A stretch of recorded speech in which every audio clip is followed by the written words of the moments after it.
Magandang umaga, kumusta po? Narito po ulit ang update natin para sa lagay ng ating panahon ngayong umaga po ng March 26, 2025.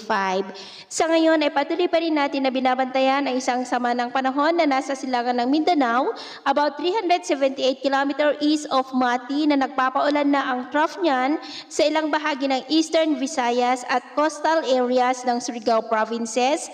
At sa susunod po ng mga oras ay lalapit na yan sa ating kalupaan at nagbabanta na tawirin ang Eastern Visayas, Southern Luzon hanggang sa darating na Biyernes na magdudulot ng mas maulan na panahon sa mga lugar na daanan nito. Pero posible pa na magbago ang forecast na ito kaya patuloy lamang natin nababantayan lalo na at nandyan pa sa may karagatan. At ito ang pinapakita ng forecast model nating ginagamit hanggang sa susunod na 2 linggo. At sa lagay ng ating panahon, ngayong madaling araw ay maayos pa rin ang panahon sa malaking bahagi ng ating bansa pero may chance pa rin ng mga isolated rain sa ilang bahagi ng Marinduque, Kalayaan Islands, Romblon, Eastern Samar, Dinagat Island, Siargao, Bislig, Sarangani, Zamboanga Peninsula at Sulu Archipelago.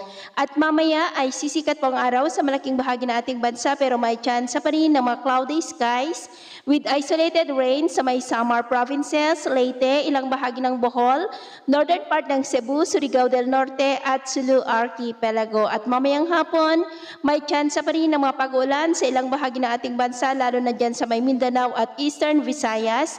Kaya mag-ingat pa rin po tayo dahil mataas ang tsansa ng mga pagbaha at pagguho ng lupa dahil posibleng may kalakasan ng mga pag-ulan sa ilang bahagi ng Eastern Visayas at Caraga dulot ng trough ng LPA.